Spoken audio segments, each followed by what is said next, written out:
My deal whispered, "She's not real family." At the will reading, the lawyer laughed and handed me the keys to their $6.80 .me house. "Guess whose family now?" I said. I stood in the middle of the grand living room, clutching a casserole dish still warm from the oven. The floor beneath me was Italian marble. The chandelier above was cut glass. The smell of money lingered in the air, bleached, cold, and proud. Emma stared at me from the top of the staircase, her arms folded like she was trying to keep the walls from collapsing. "You're not blood," she said with an icy smirk. "You're the stain on my perfect little castle." It was not the first time she said something like that, but it was the first time she said it in front of the entire family and a lawyer. Everyone froze. My grandson looked away. My daughter-in-law's friends, sipping from champagne flutes, shifted their feet awkwardly, but said nothing. I said nothing, too. I had learned that in this house, silence was my only armor. I used to think love could soften people, that if I kept showing up, smiling kindly, making soup from scratch, knitting warm socks in winter, eventually they would remember I raised the man who built this family. But no. "You're just an outdated accessory," Emma once said, waving a manicured hand at me when I brought her my signature chicken noodle soup. "That soup smells like an old laundry bucket. Honestly, are we still pretending to like this peasant stuff?" Peasant stuff. That recipe came from my mother. I stirred it on every sick day Daniel ever had. From preschool through his college years, the scent of it always made him smile. But in this house, it was mocked. Too brown, too traditional, too me. Then there was the Christmas I spent a week crafting homemade cards, glittered edges, velvet ribbon, hand-stitched greetings, each one tailored to a family member, each one carrying a part of my heart. Emma opened hers, took one look and said, "Looks like a train ticket from 1942. Honestly, trash it. The dog might find it entertaining." She laughed. I did not. The dog, a purebred with diamond-studded tags, did not even sniff the card before walking off. At my great-grandson's wedding, I dressed in my best, an old blue lace dress, the same one I wore to Daniel's university graduation. The moment I stepped into the venue, Emma rushed to block my path. Her voice was syrupy but sharp. "Mother-in-law, this color ruins the Instagram palette." "Blue? Seriously? We said neutrals only." Then, to the wedding planner. "Please have her wait outside during the photos. She's off-gram, off-brand." That was how she saw me. Not family, not heritage, not the woman who taught Daniel to read by candlelight when we could not pay the electricity bill, not the woman who worked 2 shifts so he could go to college. Just a blemish. I was escorted politely but firmly outside the wedding arch. I watched through a window as my great-grandson said, "I do," and I stood holding a gift he would never open, a hand-stitched album of Daniel's childhood, bound in leather, made from the same hide I had tanned myself 40 years ago. That day broke something in me, and I think Emma knew it. She watched me through the glass and gave a little smile, just the corner of her mouth curling upward, like she had won. She always wanted to win. They said I was difficult, that I asked too many questions, that I hovered when I tried to help raise the children, that I was emotional when I cried at Daniel's funeral, that I was clingy when I kept his ashes for a week before handing them over. I once offered to babysit for free so Emma could go on vacation. When she returned, she accused me of being too affectionate with her children. "They are not your pets, and you're not a second mother. You're just the last leftover from Daniel's charity days." She called me a charity case.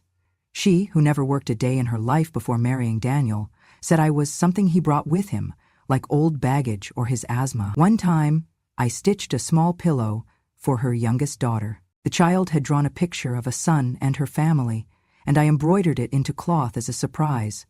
Emma tossed it onto a pile of mail, muttering, "What are we supposed to do with this? Hang it in a thrift store?" I never responded. I never pushed back, because Daniel would not have wanted that. And because I had something more powerful than confrontation. I had time, I had patience, and I had Daniel's trust. What Emma never knew was that Daniel and I had a plan.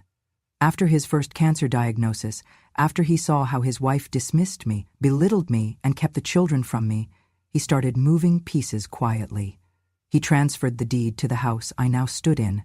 He moved $6,800,000, 0 cents, into a trust account with me as sole beneficiary.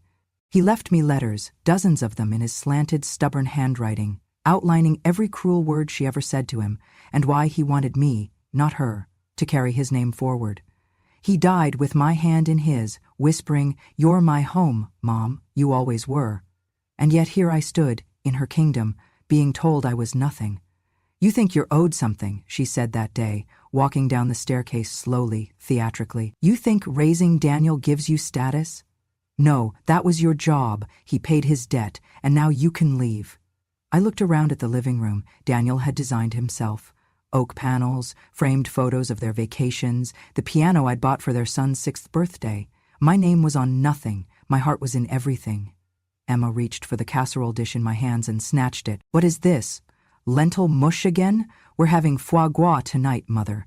God, why do you keep forcing this trash on us?" She turned toward the kitchen, and then, as if bored of being cruel, she flung the dish toward the sink. It shattered.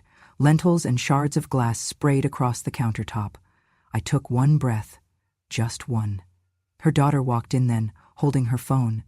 "Mom," she whispered, "the lawyer's here for the reading of the will." Emma turned back to me with a grin. "You can go, old woman," she said. "There's nothing for you. You're not real family." She said it like it was fact, like it was final.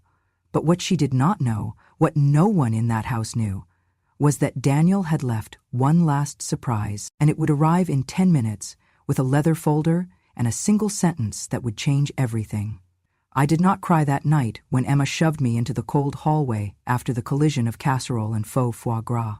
I did not cry the next day when I lay in my own bed and it felt like a stranger's heartbeat I no longer recognized. I did not cry when I held grandson's hand at the school play, his bright voice my tears unshed, because I had responsibilities smaller, firmer than my own sadness.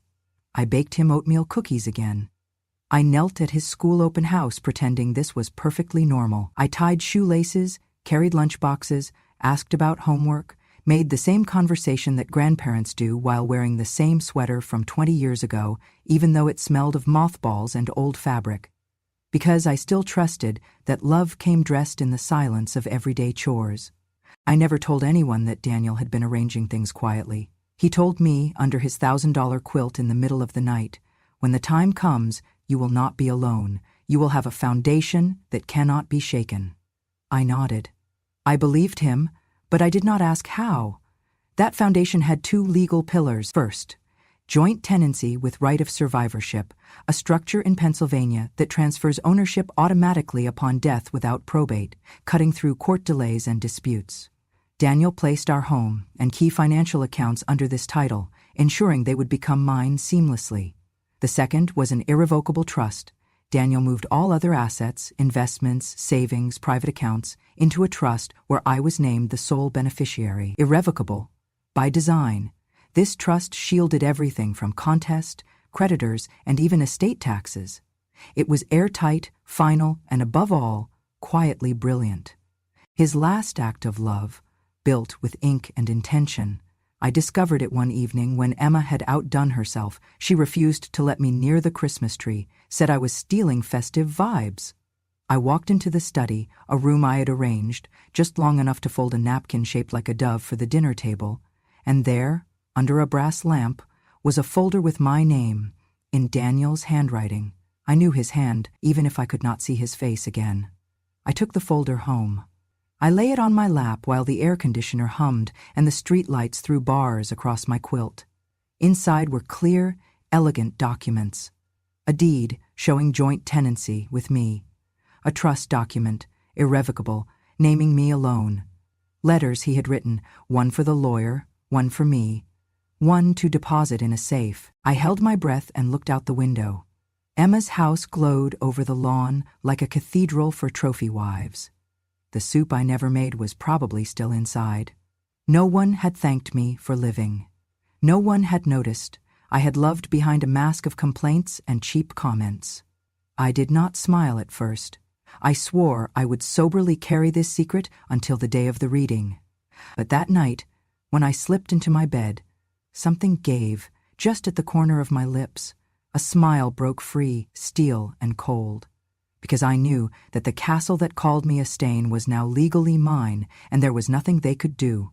So I continued to bake cookies, help with homework, tend the garden, every act a quiet step toward reclaiming what I had always been too polite to own. And in that silence, I built my resolve.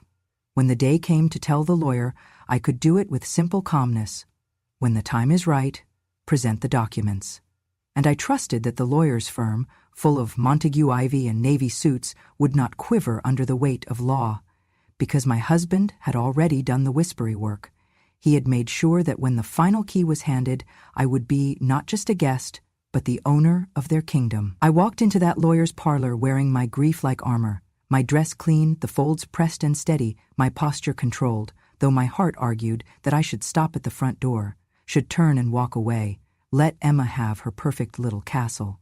Instead, I'd come carrying the leather folder in my purse, the one Daniel had left to me, with care and conviction, my quiet revenge wrapped in every page. Emma, standing at the head of the room, looked like she was sculpted from arrogance. Her silence framed me in accusation. You still dare to show up. I felt the sting of her gaze, the utter dismissiveness. Then she spoke, her voice calm, mocking. You ghost, she spat, her words carved of contempt and distaste. She stepped forward and without warning slapped me, harder than grace, colder than fury. Time slowed. I tasted blood at the corner of my mouth and felt a wave of humiliation strike me where my dignity resided. For a heartbeat, I thought I would collapse. But grief had taught me endurance, and love taught me restraint. I nodded. Silence followed, thick and reverent. The lawyer cleared his throat. He placed a sealed envelope on the desk before me like a calm threat. No one blinked. No one dared exhale. The gold frames of family photos on the walls seemed to darken. Emma's lady friends, poised on their stilettos, looked as though they'd forgotten how to move. The lawyer leaned forward. His tone was unhurried, collected, as though he had all the time in the world, though I knew everything had been timed. He opened the envelope, produced parchment, thick, textured, unbreakable. He read in measured cadence. These assets, including the property at 628 Willow Lane, the investment accounts, and Daniel Reynolds' savings, are hereby declared to transfer to Martha Reynolds by virtue of joint tenancy with right of survivorship, as well as the irrevocable trust established by Daniel Reynolds, naming her as sole beneficiary with no alteration permitted. Probate is hereby bypassed. Ownership vests immediately upon death. Those words landed like hammer blows. Silence recalibrated the room.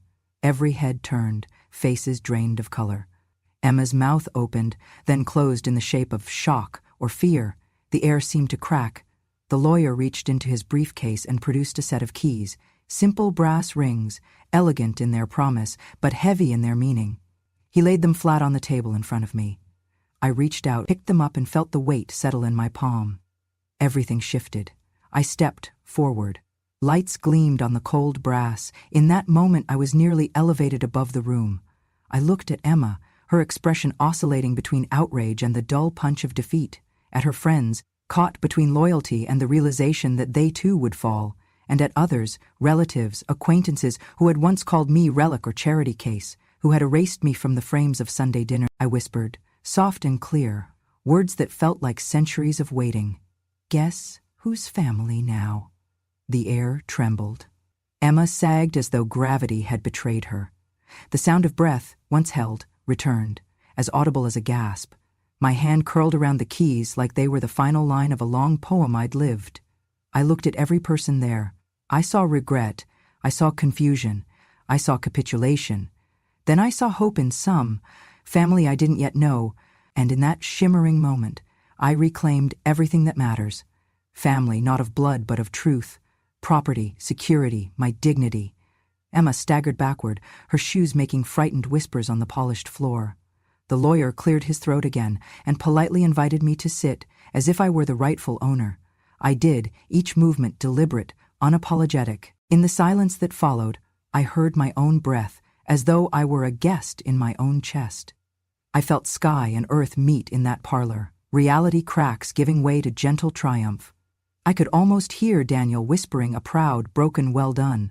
Then people stood, murmuring congratulations, some sincere, some forced. I stood too. I thanked them. My voice was steady, but in my soul I whispered, "This is only the beginning." I know now that the true inheritance was not the house, or the bank accounts, or the keys. It was the right to be seen, to matter, to belong without apology.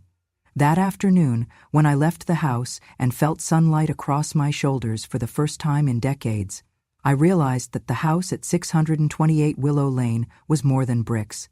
It was a beacon, and I, the woman they tried to push out, became its keeper. I hardly expected a live stream, but there it was, shaky footage unfolding on a stranger's phone, posted by someone named Kara, who claimed she lived 2 doors down. I had walked out, keys in hand, from the house where Emma had spat "You ghost," and I was heading toward my car in the cold dusk when my grandson tapped my shoulder. "Granny, there's a woman live streaming you," he said softly, eyes wide. I turned. On a crowd-gathered phone screen, I saw myself, still wearing the blue dress from that aborted wedding, holding the set of keys. The people surrounding me were blurred, snippets of shocked whispers and open mouths frozen in mid-gasp. Then the caption appeared, "Quiet Grandma inherits the house. Stepmonster no more." Seconds later, the word was scrawled across the bottom in bold, "Stepmonster of Pa." Overnight, I became an internet sensation. Comments poured in. "That grandma just dethroned a queen. Love your quiet strength. Stepmonster, more like ghost in the machine. And now, replaced forever. This is the sweetest revenge. You go, Granny." A week later, the local paper ran a headline in large type, "Quiet Heir Takes Throne, Family Image Crumbles."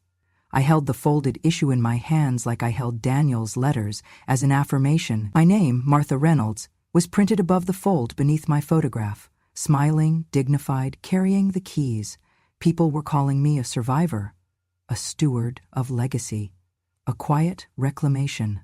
Emma texted me that night, her words desperate, trying to find an apology. I didn't answer. The newspaper sat next to my teacup while I wrote check after check, to soup kitchens, to a local fund for women starting micro-businesses. I sealed each envelope with the same fractured certainty Daniel had given me in that folder. The public wave began to swell. Regional television interviewed me on the front steps of the house. I stood, blue dress, gentle in posture but firm in voice, telling viewers, "What happened to me was painful, but what's happened now, this shift in kindness, that is worth more than bricks and mortgages." Then came the emails, university writing programs, mentorship requests, local art programs seeking workshops. I accepted them all. I turned the house into a sanctuary not simply for me, but for women like me, who were overlooked, dismissed, labeled inappropriate for their time. Every morning, the news headlines had a new, flattering twist, from forgotten matriarch to social media icon. Inheritance, not of wealth, but of grace. I logged into comment sections, read them, and refused to reply because sometimes silence says more. My revenge was silent because my justice had already been done, by law, by love, and by my husband's foresight. Emma tried one more time on social media. An apology posted from a locked account, calling herself mistaken. It died in the replies. People scrolled past, clicking block. I did not feel triumph so much as relief. The shame she had tried to shame me with had returned to her, but in its place I had been given something stronger. Dignity, purpose, and a voice. A local magazine did a profile called "The Steward of Silence." They quoted me. They said I was not real family. I gave them love anyway, and now, by law and legacy, I am the real family. And the keys? I kept them on my dresser, a quiet symbol. I never turned them to open the door to the old life. I used them to open windows of hope for others. I woke early that morning, not because I had to, but because I slept tightly wrapped in a sense of purpose for the first time in years. The morning light glanced on the keys I'd placed on my bedside table, warm reminders of a promise kept, a justice delivered. By noon, Legacy Academy had its first students, women with stories behind faded eyes, clutching resumes on supply store paper or knitting needles stained with old paint. They came to learn life skills, budgeting, social networking, how to start the tiniest business from scratch. They came because someone listened to them. They came because Emma had tried to erase me, and I refused to vanish. I stood at the front of the old guest room that Daniel and I had converted. Desks made from discarded doors leaned against walls lined with woven goodwill, handmade aprons, mementos, paintings. I taught them how to thread a needle, how to write a cover letter, how respect begins with self-respect. The woman in front of me stared down at her hands. They were steady and kind. She said, softly, "You gave me something I haven't had in years. Belief. That I matter." And her voice shook me because I had wanted the same once. That afternoon, Emma knocked at the door again, pale, breathless. "Please let me see him," she said, meaning our grandson. "Please forgive me." I did not answer. Instead, I spoke quietly and firmly. "Family is not what you take, it's what you give." And I walked away. The granddaughter's laughter echoed behind me in the hall, untainted by fear or longing. Love, I realized, circles back, not because of blood, but because of giving. A local magazine did a feature on Legacy Academy. They called it "A Quiet Air Reframes the Future." In the photo, I held up a note we had written together, "I'm still learning." The caption read, "Legacy is not what you inherit, it's what you pass on." Every day since has been rich with trust. A seamstress whose husband left her, a teenager whose foster mother stopped calling. They came, and I showed up, because the broken have strength, and the silenced can speak again. Emma sent cards, hand-dressed, trembling. I placed them in the shredder without reading. Her apology was too late. The house belonged to more than me now, it was a beacon. As dusk arrived, I sat by the window and pulled out my knitting. Outside, street lamps lit a path on the lawn. Deep in me, something no one can steal whispered this truth: I am no longer buried, I am blooming. I woke before dawn on the day of the grand opening of Legacy Academy. Though I felt rested for once, my heart humming with purpose. The house I now called home, the one Emma once claimed with that sneer, sparkled in pale golden light. I shifted a single lamp by the front door, ensuring the shadows fell just so. I wore the blue lace dress of Daniel's graduation again. It felt like armor. Guests began arriving before the invitations. Women I hardly recognized, middle-aged, older, some with trembling hands or weary eyes, stepped into the foyer hesitantly. They wore coats they had bought at discount rack, wore expressions cleaned by hope. I opened my mouth to welcome them, but the first to speak was a woman named Paula, with knuckles rough from factory assembly work. She whispered, "I've been invisible most of my life. You made me feel seen." I simply held out the door for her, and that was enough. Each woman stepped inside as if entering a church, their lifelong prayers answered with recognition. At exactly 3 in the afternoon, the chancellor of the community college stepped up. He cleared his throat like muted notes in an orchestra. I stood by his side as he tapped the microphone. "What you see is not just a room full of desks and scrap leather," he said. "This is where tired hands will find a trade, where whispers will be replaced with self-sufficient laughter. Legacy Academy is the quiet architect of second chances." Then he nodded to me. I rose and walked to the podium. Someone handed me a small, silver-plated key, engraved with our motto, "Home is made by hands that help." I rotated it between my fingers. My voice, usually quiet, sounded steady. "This key," I began, "is more than a symbol. It is a promise that anyone who's been cast aside, ignored, undervalued, this is a door that opens for you. Our doors are open. Your worth isn't measured by ancestry or Instagram filters. It's measured by what you build with your own hands." Then I started handing out keys. Not the silver ones, actual fobs that opened the workshop doors. Cupboard doors, storage lockers, maker spaces, channeling the real access I once lacked. I handed them to a retired teacher whose school had closed, a girl who hadn't held a brush since foster care, a woman who lost her home to floods last year. I watched the weight of those keys anchor something deep in their chests. At the back, Emma arrived. Late, face gray, dressed in black like she was still at a funeral of ambition. She stood among those I had invited, but forgot to release their grief until that afternoon. She heard my voice, meant for them, and stepped forward. "Please," she cried, sobbing. "Please let me talk to my son. I'm sorry, The sentence broke. She didn't look at the school children coloring in leather offcuts. She only saw the rows of women, heads held high, faces like lit lanterns. They did not stare. They turned away. One whispered, "Go home," very gently. I looked at Emma. Tears ran down her cheeks. Policy and reason were on my side. I could have insisted she decline or held her back, but instead, I offered peace. I lifted my hand, smiled. I remembered Daniel's last words. "You always chose love." "Emma," I said, voice soft, "you are not asked to walk in. Today is not your home anymore." I turned back to the crowd as she stumbled away, crumpled, a figure unfinished. I didn't watch. I looked at the faces looking back at me. The evening closed with shared soup. The same recipe I had once made and forgotten. But now the aroma filled the room with warmth, a church of sound and scent and gratitude. Journalists took photos. Local television aired the moment. Grand opening of Legacy Academy. Teacher, artisan, mom of many, the ticker read. And after, headlines read, "Key to the Soul, How a Forgotten Grandmother Forged a Home for All." Family rewritten, the guardian who finally found herself. Homecoming, a house built from neglect now holds futures. I drove home slowly. Music turned off. The blue dress felt light.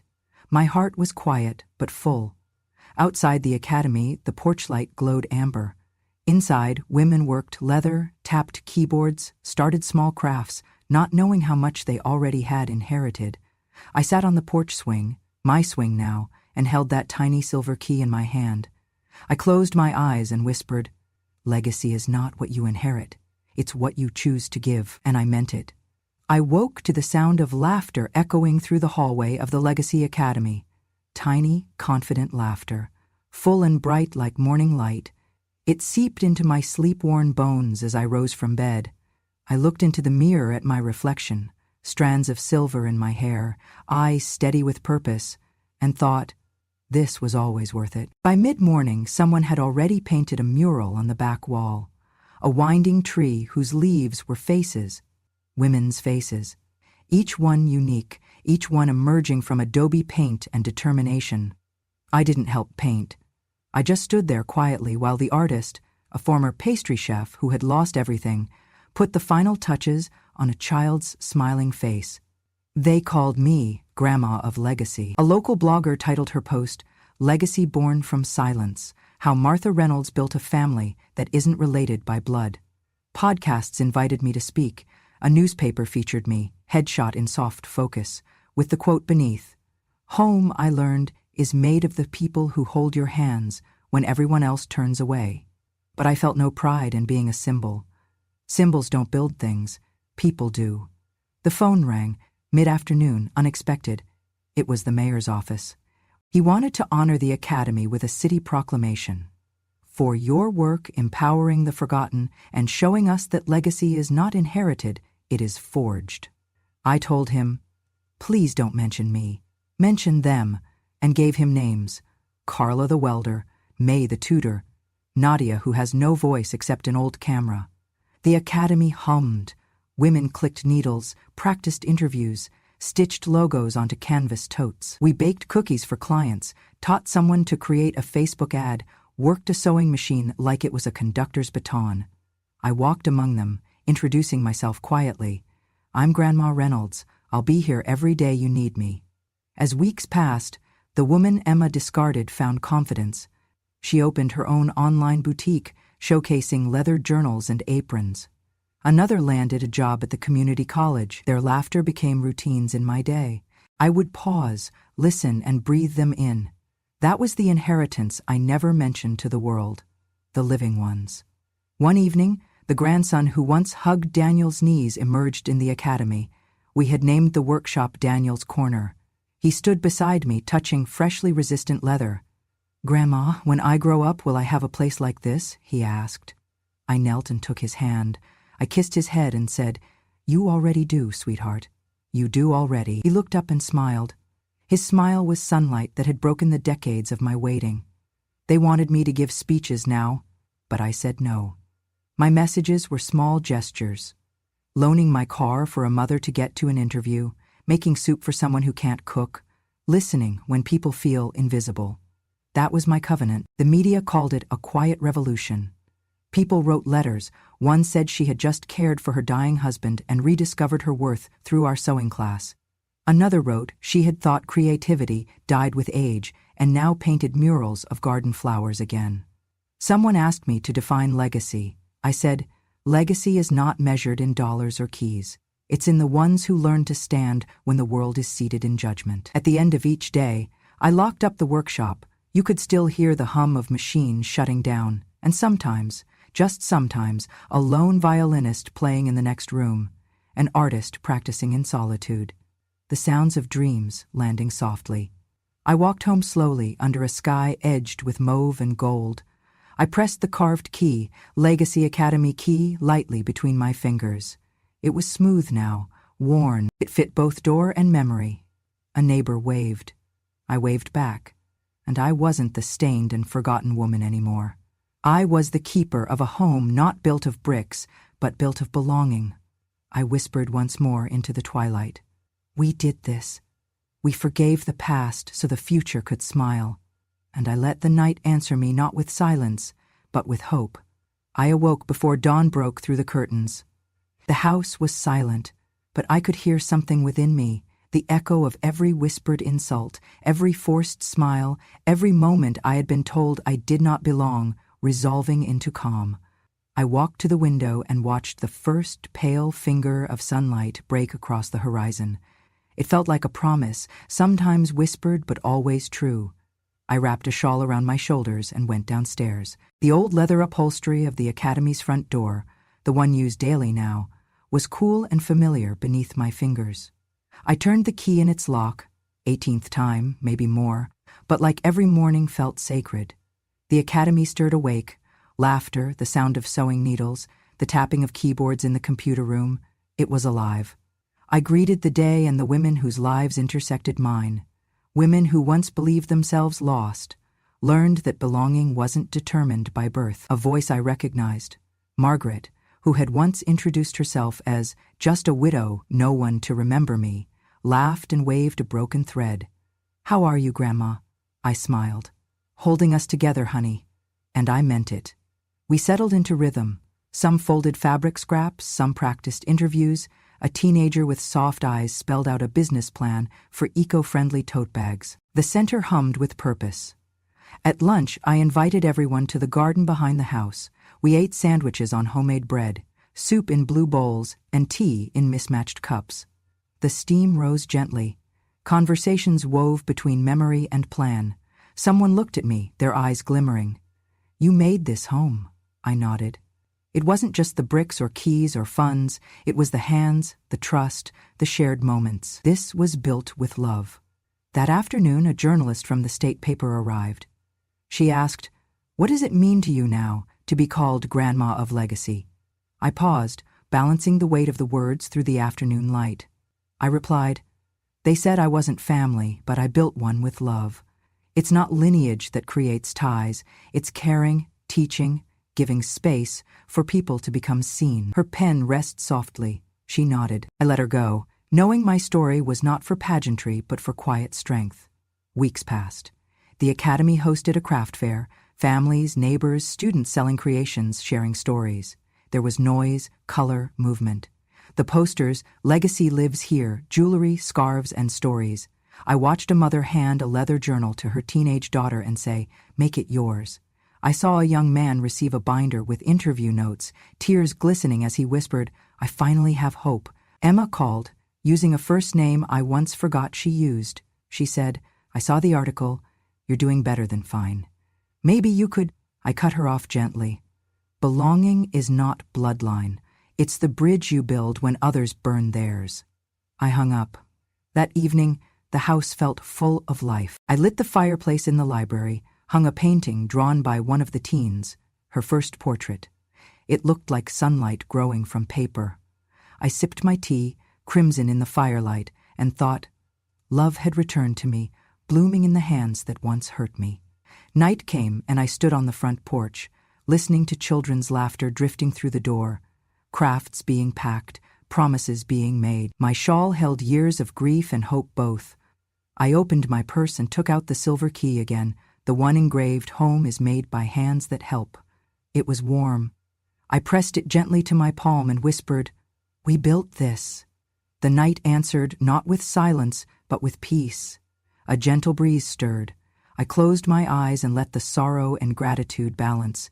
Because, yes, I was finally home. I woke early again, though I did not intend to. The academy was quiet, but my heart hummed with a new kind of anticipation.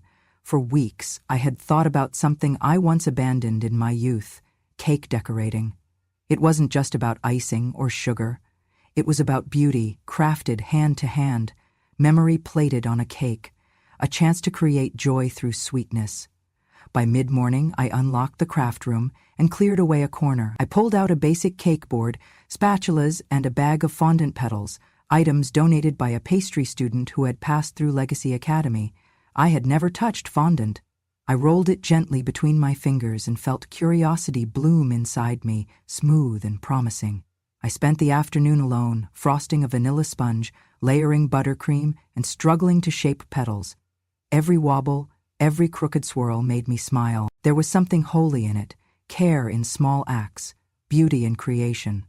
I thought of Daniel's smile when I used to bake cookies. This was the echo of that memory, refined. That evening, I invited a small group of women over. "I want to learn something new," I said, and they gathered around.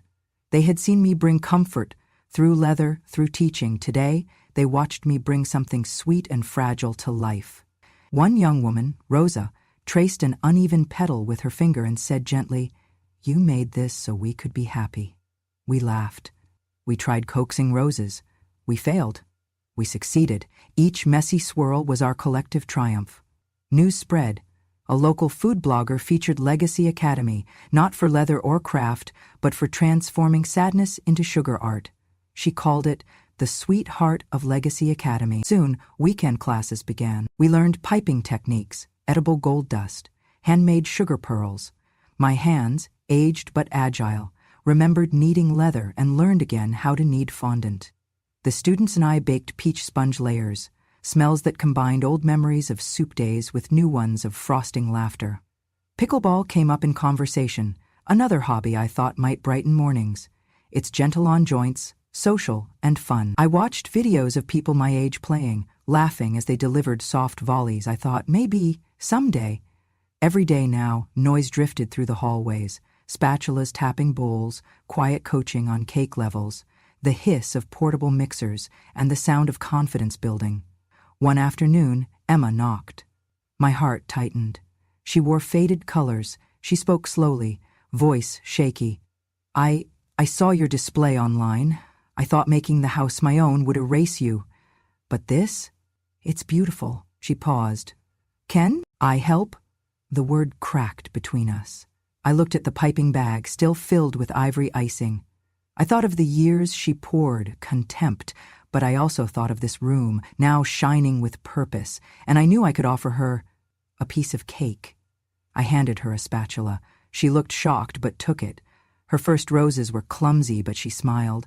"We're not baking history," I said softly. "We're baking a new story."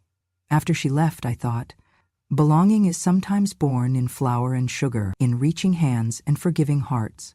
Later, as dusk turned the sky lavender, I stepped outside. Fireflies drifted around the herb garden behind the academy. I held a small slice of layered cake I had saved, peach sponge between rose-tinted buttercream. I took a bite, cool and sweet, and closed my eyes. This was home. This was healing, because sometimes the strongest solace is found in trying something new, delicate, demanding, and full of surprise. If this story touched your heart, if you've ever been told you didn't belong, but proved you did, then this space is for you. At Grandma True Stories, we honor the quiet strength, the unheard pain, and the triumphant comebacks of women who refuse to be erased. Subscribe now and never miss a story that reminds you, love doesn't need permission, and family isn't always blood. Hit that subscribe button, turn on notifications, and join our growing family of fighters, healers, and storytellers. Because here, every grandma gets the last word.